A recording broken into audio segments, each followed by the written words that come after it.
Hey guys, it's Mike from Making Makers. Look at all that wood. Now it's time to saw it up. This idea came to me a few months back. I started thinking, how can I make end tables, hot plates, charcuterie boards, whatever. How can I make this stuff in a way that's accurate, that I can, make cuts with my saw and I wouldn't have to use my planer. I think you've seen some of my other videos where I've showed, how you could rough cut with a chainsaw and then send it through your planer, and that's fine. That added a lot of steps. So I just had this idea. I've known about vertical sawmills before, but I wanted to come up with my own design, and this is really just slapped together from scrap wood that I had. I mean, my box that I'm cutting on top of is just a simple, I think it's a drawer. So I mean, you guys can make this with whatever you've got. What I cared about though was lining everything up in a way where once I have the log tied down and I make that first cut, I want to be able to accurately push the log along. And so I put a yardstick at the bottom, and I factored in the width of the blade and everything, but it worked. I mean, I was really kind of shocked, but it worked. All of the wood that I've cut so far has been accurate, within a 1/16th for most of them. Some of them it's within an 1/8 if it was like a larger piece. But that's good enough for what I'm trying to do and make. I was really pleased with it.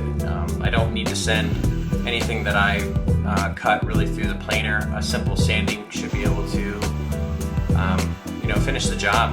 But this was a lot of fun. I was just so psyched to be able to cut up this wood by myself, and get the thickness that I wanted. I did not know if it was going to work.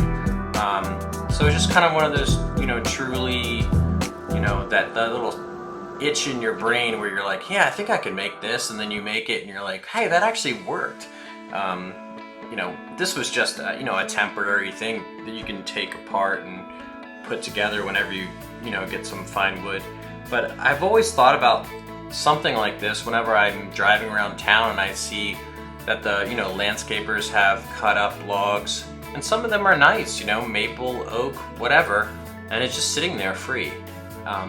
With something like this, you could make quite a lot of things from wood like that. It doesn't have to be long logs that people think of doing, their bandsaw sawmills, cutting slabs for farmhouse tables. That's all good.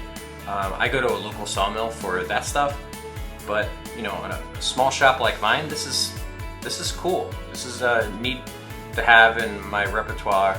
And anyway, I thought it would be cool to show you guys. I think some of you have probably built something like this. I'd love to see pictures or videos. Maybe we can spitball some ideas about how to make things better. But all in all, I was happy. I simply connected it to my dust collection system.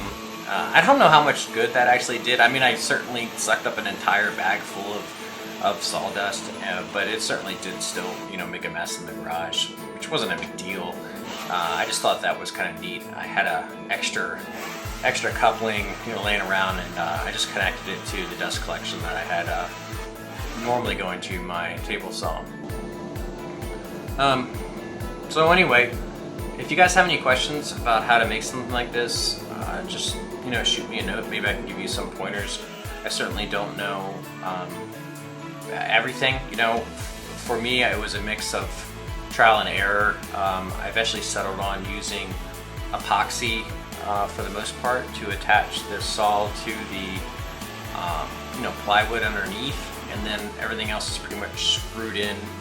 I had to make a gap on the bottom to make sure that the sawdust could exit and then that's what gave me the idea about putting the dust collection system on the bottom of it. It's totally ghetto, but it was, you know, I made it with wood glue and it screws, and it held together, you know, fine for this project. I don't know if it would hold up for, you know, like a month long of work, but for a temporary task like this, it worked great. I used a couple, you know, screws into that the post board there, so that I could set the height of its steepest cut. So I could pretty much go hands-free, and I hypothesized that it would actually be better to do this hands-free. You never know really how your body's like shifting as you're using a chainsaw.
Hey makers, didn't that turn out great? Personally, I love the look of ash with amber color. It just looks fantastic, rustic. I think of like an old cabin or something. It's so cool that you get to create that yourself, and all you really need is a dead tree. I know. Well, thanks again for watching, and please don't forget to like and subscribe. See you in the next one.